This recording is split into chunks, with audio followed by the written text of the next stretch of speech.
Topic है genetics, आनुवांशिकता।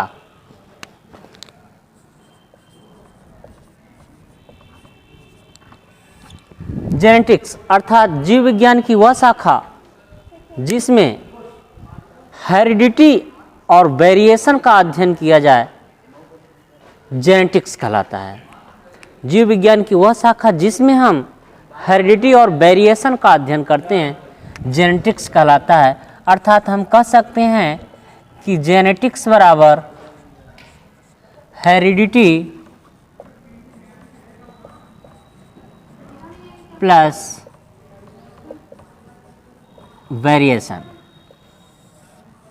अब क्या है हेरिडिटी और वेरिएशन, इन पे हम लोग थोड़ा सा चर्चा कर लेते हैं। हेरिडिटी अर्थात आनुवंशिकी, अर्थात लक्षणों के एक पीढ़ी से दूसरी पीढ़ी में स्थानांतरण हेरिडिटी कहलाता है। लक्षणों का एक पीढ़ी से दूसरी पीढ़ी में स्थानांतरण हेरिडिटी कहलाता है।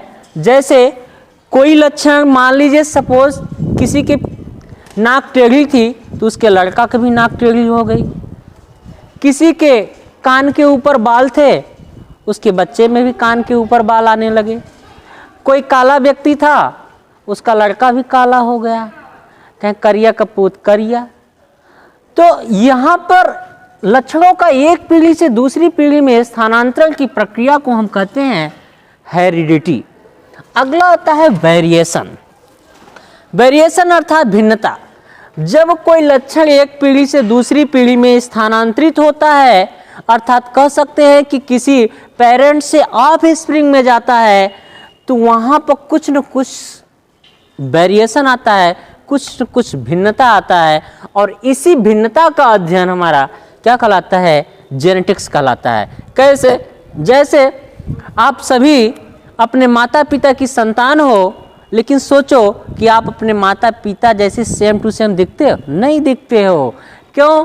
क्योंकि वहाँ पे कुछ न कुछ वेरिएशन आया है, लेकिन कुछ न कुछ सिमिलरिटी जरूर होगी। अर्थात कुछ न कुछ लक्षण जरूर ट्रांसफर होंगे।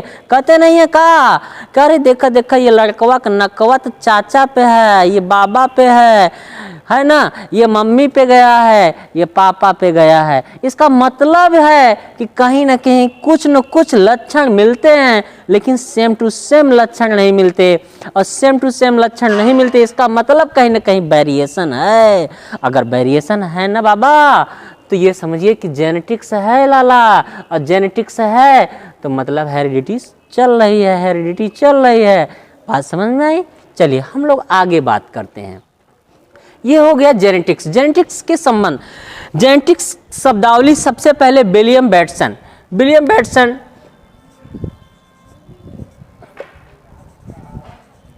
बेटा और सन, ये बेटा हो गया, ये सन हो गया, दोनों का अर्थ एक ही है, बेटा और सन। तो जेनेटिक्स शब्द टर्म, यानी जो शब्द जेनेटिक्स है, ये शब्द किसने दिया था? जेनेटिक्स शब्द ये विलियम बेटसन का है। जेनेटिक्स शब्द सबसे पहले विलियम बेटसन ने दिया था। जेनेटिक्स के फादर जो हैं वो ग्रेगोर जॉन मेंडल हैं। जेनेटिक्स के father of genetics, father of genetics जो हैं वो Gregor John Mendel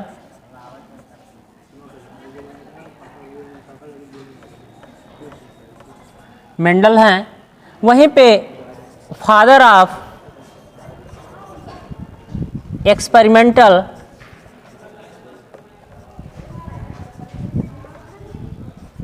mental genetics, father of experimental genetics T H. Morgan ji हैं।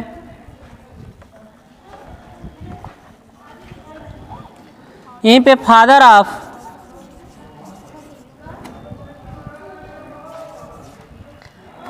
ह्यूमन जेनेटिक्स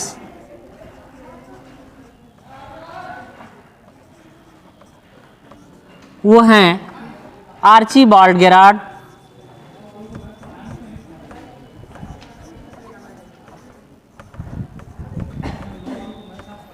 आर्चीबाल्ड गेरार्ड हैं।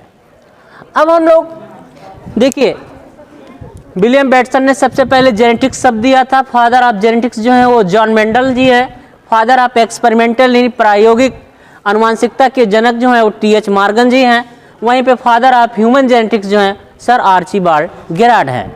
अब हम लोग थोड़ा सा आनुवंशिकता के अंदर की ओर चलते हैं। सबसे पहले यहाँ पे मैंने डेफिनेशन बताया कि जेनेटिक्स क्या होता है।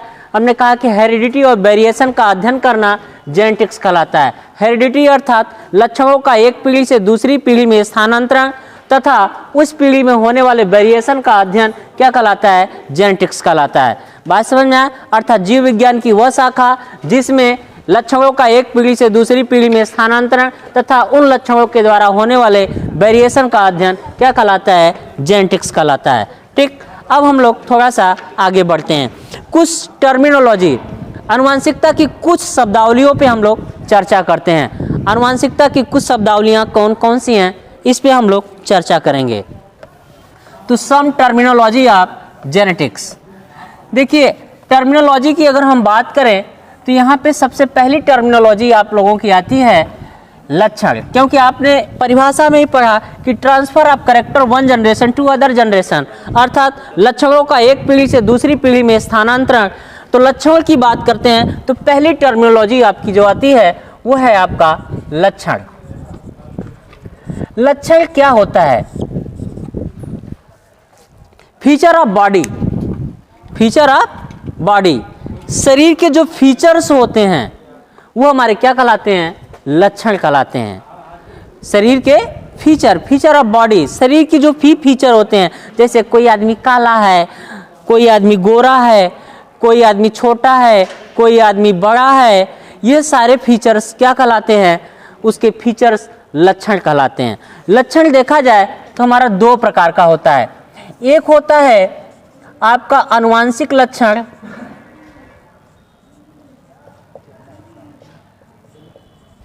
आनुवंशिक लक्षण, दूसरा होता है उपार्जित लक्षण।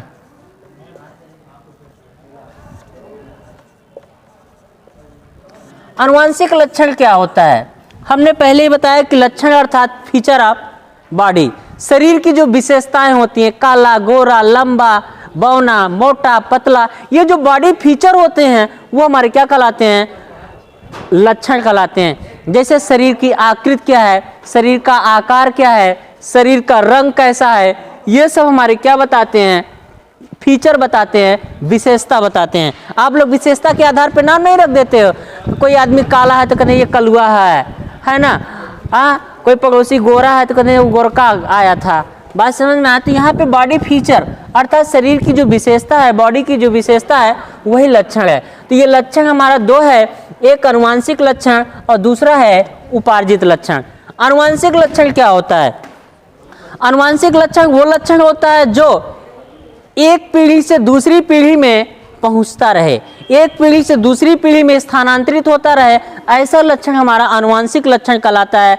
जबकि उपार्जित लक्षण वो लक्षण होता है जो व्यक्ति के जन्म के समय तो आता है लेकिन मृत्यु के समय वहीं पे समाप्त हो जाता है, वो हमारे लक्षण क्या कहलाते हैं, उपार्जित लक्षण कहलाते हैं। जैसे कोई व्यक्ति, उपार्जित लक्षण हमेशा व्यक्ति की मेहनत पे डिपेंड करता है। जैसे कोई व्यक्ति बहुत मेहनत करे, कई प्रयासों के बाद अच्छा चोर बन जाए, कई मेहनत के बाद अच्छा आईएएस बन जाए, कई बहुत बार मेहनत करने के बाद डॉक्टर बन जाए, तो ये अपने अंदर करेक्टर जो अपने अंदर लक्षण बना रहा है, अपने स्वतः मेहनत से बना रहा है, ये लक्षण हमेशा व्यक्ति के मेहनत पे डिपेंड करता है, उसके परिश्रम पे निर्भर करता है। जबकि ये लक्षण उसके वंशावली, उसके एक पीढ़ी दूसरी पीढ़ी, अदर पीढ़ियों से एक पीढ़ी के बाद पीढ़ी दर पीढ़ी चलता रहता है।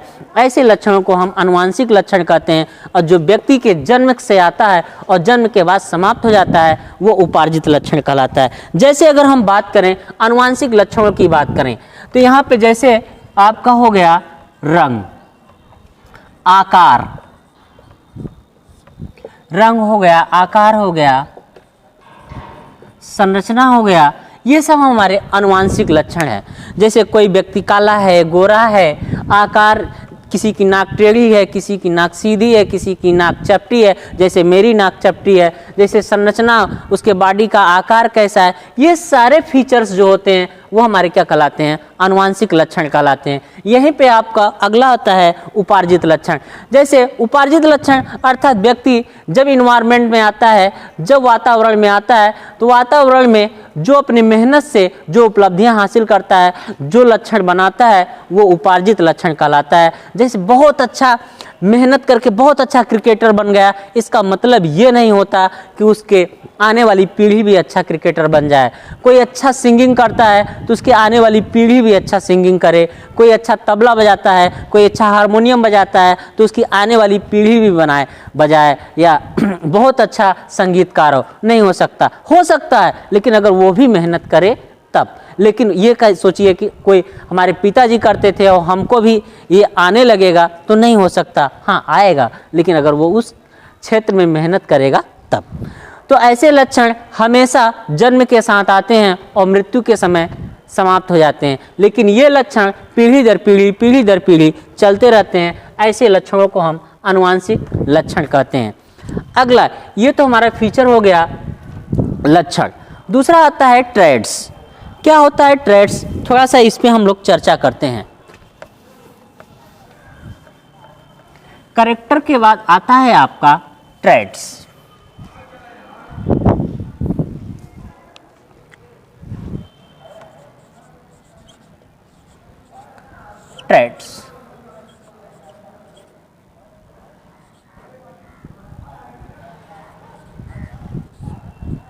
ट्रेड्स की अगर हम बात करें यहाँ पे तो क्या होता है ट्रेड्स अर्थात फैक्टर ऑफ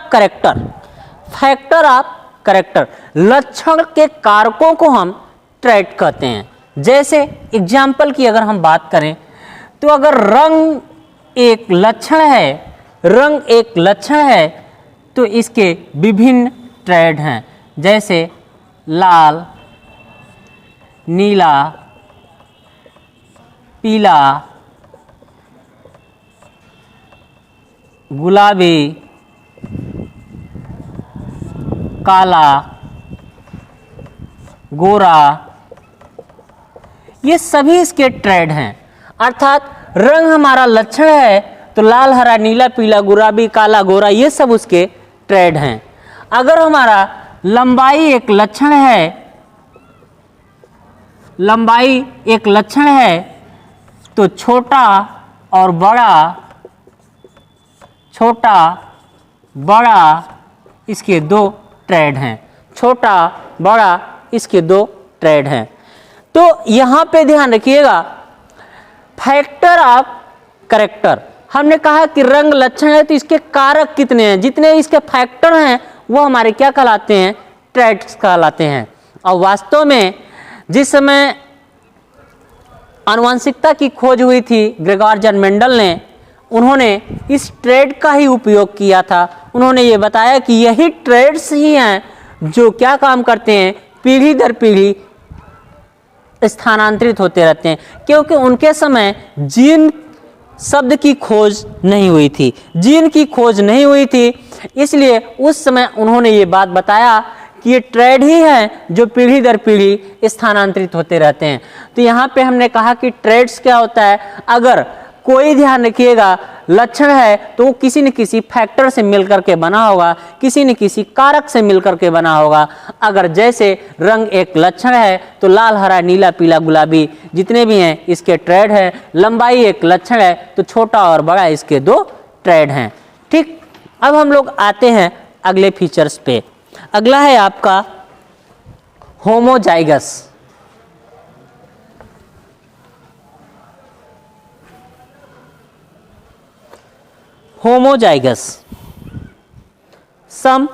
समयुग्मजी।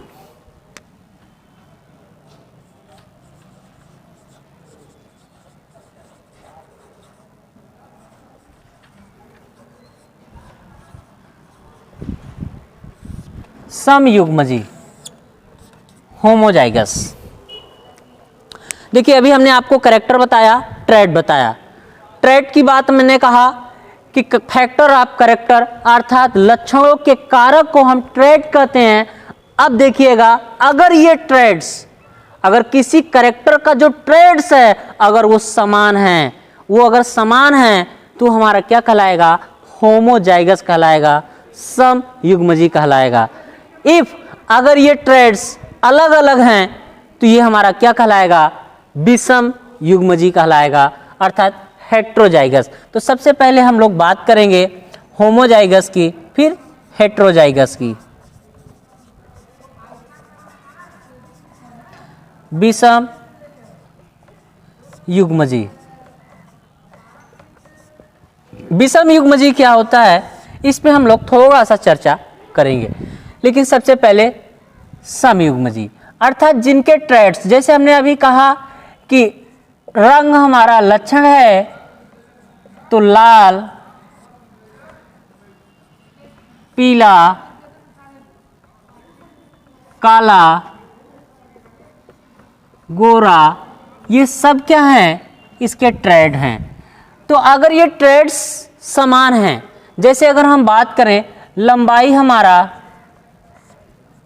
लक्षण है तो बौना,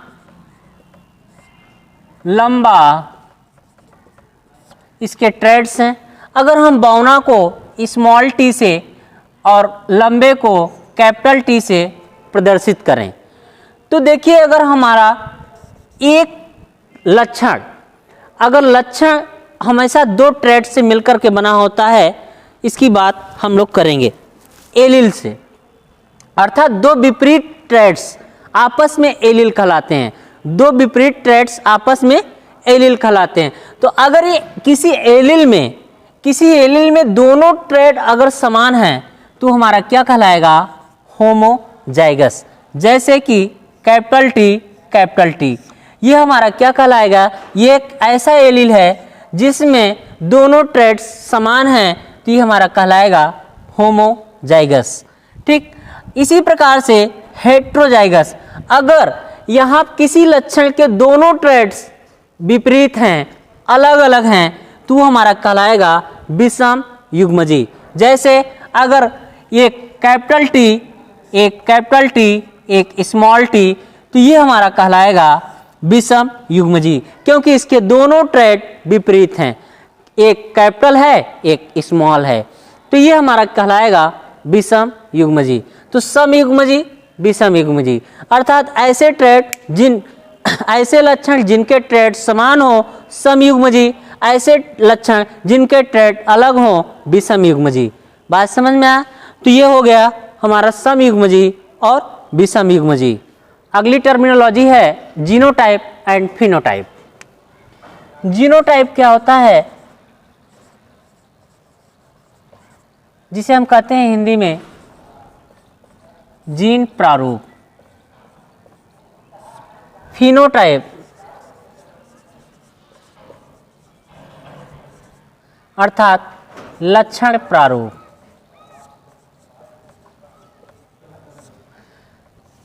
लक्षण प्रारूप और जीन प्रारूप दोनों की बात करते हैं। लक्षण प्रारूप अर्थात जब किसी व्यक्ति को देख करके, किसी ब्रीड को देख करके अगर हम उसके लक्षण का अनुमान लगा लेते हैं, उसके लक्षणों के बारे में हमें जानकारी मिल जाती है, तो ऐसे लक्षण को हम कहते हैं लक्षण प्रारूप। जैसे कि अगर हम बात करें, यहाँ पे थोड़ा सा जीनोटाइप की भी बात हो जाए, ऐसे लक्षण जो किसी जीन को रिप्रेजेंट करे, अर्थात किसी को फीचर, बाह्य फीचर देख करके, बाह्य लक्षण देख करके उसके ट्रेड्स के बारे में, उसके फैक्टर के बारे में कोई जानकारी ना मिले, वो हमारा जीन प्रारूप कहलाता है। ठीक, जैसे कि अगर हम बात करें कोई कैपिटल टी, ये हमारा लंबा है, स्मॉल टी ये बौना है। कैपिटल टी लंबा, अर्थात यहाँ पर अगर कोई पौधा मान लीजिए लंबा है तो ये सामान्य पौधा लंबाई देख करके हम बता सकते हैं कि ये पौधा लंबा है, ये लंबाई देख करके हम बता सकते हैं कि बौना है। तो ये हमारा हो गया सामान्यतः लक्षण प्रारूप। लेकिन इसके ट्रेड्स कैसे हैं? सम युग्मजीय हैं कि विषम युग्मजीय हैं, यह कह पाना मुश्किल है। अगर यहीं पे हम लिख देते हैं कैपिटल टी स्मॉल टी, तो यह भी लंबा है।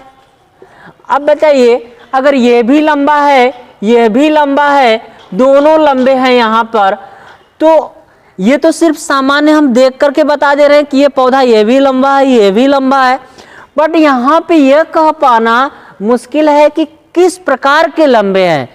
तो यहाँ पे हम लिख देते हैं अगर कि ये हमारा समयुग्मजीय लंबा है, यानी होमोजाइगस टॉल है। तो यहाँ पे दोनों फीचर यहाँ पे हम देख रहे हैं, दोनों ट्रेड्स के बारे में जानकारी दे रहे हैं कि इसका एक ट्रेड और अगला ट्रेड अर्थात दोनों ट्रेड लंबे होंगे, तभी ये समयुग्मजीय लंबा कहा गया। यहाँ पे देखते हैं, अगर हम यहाँ पे लिख देते हैं कि विषम युग्मजीय लंबा, अर्थात यहाँ पे विषम युग्मजीय लंबा, इसका मतलब है कि एक ट्रेड तो लंबा होगा लेकिन एक ट्रेड बौना होगा। इसका मतलब एक ट्रेड लंबा, एक ट्रेड बौना, अर्थात ये हमारा विषम युग्मजीय लंबा। अर्थात ऐसे लक्षण जो उसके ट्रेड की व्याख्या करें, जो उसके जीन की व्याख्या करें, वो जीनोटाइप, जो उसके बाह्य फीचर्स की बात करें, बात समझ में आया, यानी बाह्य वातावरण में जो फीचर दिखाई पड़ रहा है, जो उसकी मॉर्फोलॉजी दिखाई पड़ रही है, अगर उसकी मॉर्फोलॉजी, उसके आकारकी को देख करके जो लक्षण का पता चले, वो हमारा लक्षण प्रारूप कहलाता है। और जो उसके ट्रेड्स, जो उसके जीन की व्याख्या करे, वो हमारा कहलाता है जीन प्रारूप। अर्थात जैसे यहाँ पे सिर्फ लंबा, सिर्फ बौना, सिर्फ लंबा क्या कहलाता है, लक्षण प्रारूप प्रदर्शित करेगा। वहीं पे समयुग्मजीय लंबा, विषम युग्मजीय लंबा या समयुग्मजीय बौना क्या रिप्रेजेंट करेगा, जीन प्रारूप को रिप्रेजेंट करेगा। ठीक, चलिए हम लोग अगले फीचर की ओर बढ़ते हैं। अगली टर्मिनोलॉजी है pure line.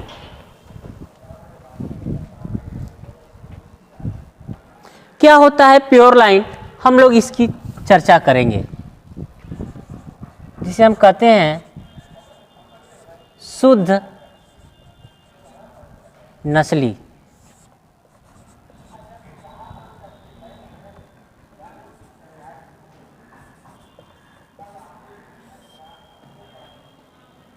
Pure line, pure line अर्थात शुद्ध नस्ली की बात करें तो जब दोनों ट्रेड्स, दोनों ब्रीड होमोजाइगस हैं, दोनों ब्रीड, दोनों ट्रेड अगर होमोजाइगस हैं तो उसे हम कहेंगे शुद्ध नस्ली। तो अगर यहाँ पे हम बात करेंगे, जैसे कैपिटल टी ये किसी भी व्यक्ति का फीचर है, किसी पौधे का फीचर है, तो इसका मतलब ये है ये प्योर लाइन है, ये शुद्ध नस्ली है। कोई अगर मान लीजिए स्मॉल टी है, तो ये हमारा क्या है, शुद्ध नस्ली है, अर्थात इसमें किसी भी प्रकार की विषमता नहीं है। तो ऐसे ब्रीड को हम कहते हैं प्योर लाइन या शुद्ध नस्ली। प्योर लाइन किसी भी जेनेटिक्स की शुरुआत, जेनेटिक्स के अध्ययन के शुरुआत के समय हम प्योर लाइन लेते हैं, जो कि हमारा जनक पीढ़ी होता है, जो कि हमारा जनक पीढ़ी ऑलवेज प्योर लाइन। जनक पीढ़ी जब हम जहाँ से जेनेटिक्स स्टार्ट करते हैं तो वहाँ पे जो नस्ल लेते हैं, जो ब्रीड लेते हैं, जो करैक्टर लेते हैं, वो हमेशा प्योर लाइन होता है, वो हमेशा प्योर लाइन होता है। ठीक, अब हम लोग अगली F1 पीढ़ी और F2 पीढ़ी का अध्ययन करेंगे। क्या होता है F1 पीढ़ी और क्या होता है F2 पीढ़ी। F1 पीढ़ी, सबसे पहले हम लोग बात करेंगे F1 पीढ़ी, जिसे हम लोग कहते हैं फिलियल 1 जनरेशन। फिलियल 1 जनरेशन, जब किसी प्योर लाइन अर्थात जनक पीढ़ी का आपस में संकरण कराया जाता है तो आने वाली जो नई पीढ़ी होती है वो हमेशा प्योर लाइन कहलाती है। जैसे ये capital T, small T. Suppose एक कोई लक्षण है लंबाई का, जिसके दो ट्रेड हमने लिया, एक लंबा ट्रेड लिया और एक बौना ट्रेड लिया। इसे हम कहेंगे टॉल, इसे हम कहेंगे ड्वार्फ। तो ये बौना है, ये लंबा है। अब अगर इन दोनों ट्रेड को, तो ये देखिए ये हमारा प्योर लाइन है, ये भी प्योर लाइन है, तो ये हमारा पेरेंटल जनरेशन कहलाएगा, जनक पीढ़ी कहलाएगा। अब इन दोनों को अगर हम आपस में क्रॉस कराते हैं तो यहाँ पे हमारा जो गैमेट बनेगा, क्योंकि दोनों समान है तो एक गैमेट बनेगा, यहाँ पे भी एक गैमेट बनेगा। इन दोनों को आपस में क्रॉस कराते हैं तो यहाँ पे आता है कैपिटल टी, स्मॉल टी। तो आने वाली जो नई पीढ़ी होती है वो हमारी कहलाती है F1 जनरेशन, अर्थात प्रथम पीढ़ी, संतत प्रथम पीढ़ी, यानी फिलियल 1 जनरेशन। देखिए एक चीज यहाँ पे ध्यान रखिएगा, जो हमारा पेरेंटल जनरेशन होता है वो हमेशा प्योर लाइन होता है, लेकिन जो F1 पीढ़ी होता है वो हमेशा ऑलवेज हाइब्रिड होता है, वो हमेशा हाइब्रिड आएगा, जबकि हमारा पेरेंटल जनरेशन हमेशा प्योर लाइन होता है। तो यहाँ पे ध्यान रखिएगा, ये हमारा F1 जनरेशन है, कैपिटल टी, स्मॉल टी। यहाँ पे देख रहे हैं कि लंबा वाला भी करेक्टर है, बौना वाला भी करेक्टर है, अर्थात इस जिसमें दो तरह के करेक्टर आपस में मिले हों उसे ही हम कहते हैं हाइब्रिड, अर्थात संकर। तो ये हमेशा ध्यान रखिएगा, F1 पीढ़ी हमेशा हाइब्रिड होता है, संकर होता है। अब हम बात करेंगे फिलियल 2 जनरेशन की, F2 जनरेशन की, F2 पीढ़ी की।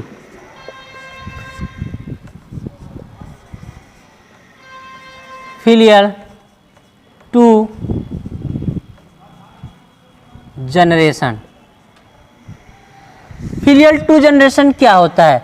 ध्यान रखिएगा, जब हम F1 पीढ़ी को स्वतः संकरण करा दें, F1 पीढ़ी को स्वतः संकरण करा दें, तो आने वाली जो नई पीढ़ी होती है वो F2 जनरेशन कहलाता है। जैसे हम देख रहे हैं यहाँ पे capital T, small T, capital T, small T, एक ठो बड़कवा टी, एक ठो छोटकवा टी, इन दोनों को फिर से स्वतः हम क्रॉस करा दें, अर्थात कैपिटल टी, स्मॉल टी से, अर्थात जो यहाँ पे फीचर आया था F1 पीढ़ी में, उसी फीचर से स्वतः उसी के साथ संकरण करा दें, तो आने वाली जो नई पीढ़ी होती है वो हमारी कहलाती है F2 पीढ़ी, F2 जनरेशन। जैसे कि यहाँ पे हम देख रहे हैं, अब देखिए ये हमारा कैपिटल टी, स्मॉल टी, तो यहाँ पे जो गैमेट बनेगा, दो गैमेट बनेगा, क्योंकि यहाँ पे दोनों समान नहीं है, असमान है, इसलिए फीचर यहाँ पे हमारा गैमेट जो बनेगा दो बनेगा, capital T, small T, capital T, small T. यहाँ से इसको ले आएंगे, यहाँ से इसको ले आएंगे, ये कैपिटल टी, ये कैपिटल टी, ये कैपिटल टी, ये स्मॉल टी, यहाँ पे कैपिटल टी आएगा, यहाँ से स्मॉल टी आएगा, यहाँ से स्मॉल टी, यहाँ से स्मॉल टी, अर्थात ये पूरी पीढ़ी हमारी जो कहलाएगी वो हमारी कहलाएगी F2 जनरेशन। क्या कहलाएगा? F2 जनरेशन, अर्थात फिलियल 2 जनरेशन। देखिए ये पेरेंटल जनरेशन, ये F1 जनरेशन, ये F2 जनरेशन। फिलियल जनरेशन हमेशा कैसा था? प्योर लाइन, जबकि F1 हमेशा हाइब्रिड था। जबकि F2 पीढ़ी की अगर हम बात करें तो F2 पीढ़ी में देख रहे हैं कि पेरेंटल जनरेशन के भी करेक्टर आ गए। ये हमने पेरेंटल जनरेशन में लिए थे, capital T, capital T, capital T, capital T, small T, small T, small T, small T. ये करेक्टर हमने, ये फीचर हमने कहाँ पे लिया था? पेरेंटल जनरेशन में, जो कि F2 पीढ़ी में पुनः वापस आए। और ये करेक्टर हमने कहाँ प्राप्त किए थे? F1 जनरेशन में, अर्थात इसमें हाइब्रिड भी प्राप्त होते हैं और प्योर लाइन भी प्राप्त होते हैं। इस जनरेशन को हम कह सकते हैं ये F2 जनरेशन है। ध्यान रखिएगा, इसी पूरे अगर यहाँ से यहाँ तक का अगर अध्ययन किया जाए तो मेंडल ने इसी नियम को लॉ ऑफ सेग्रीगेशन भी कहा था, क्योंकि यहाँ पे पेरेंटल जनरेशन के करेक्टर पुनः F1 पीढ़ी में तो नहीं दिखाई देते, लेकिन F2 पीढ़ी में सेग्रीगेट हो जाते हैं, अलग हो जाते हैं। इसी को हम लॉ ऑफ सेग्रीगेशन भी कहते हैं, पृथक्करण का नियम भी कहते हैं। ठीक, तो ये हमारे कुछ टर्मिनोलॉजी थी जेनेटिक्स के अंतर्गत आने वाली। तो कुछ जेनेटिक्स की टर्मिनोलॉजी का अध्ययन हम लोग और भी आगे करेंगे। आज बस यहीं तक।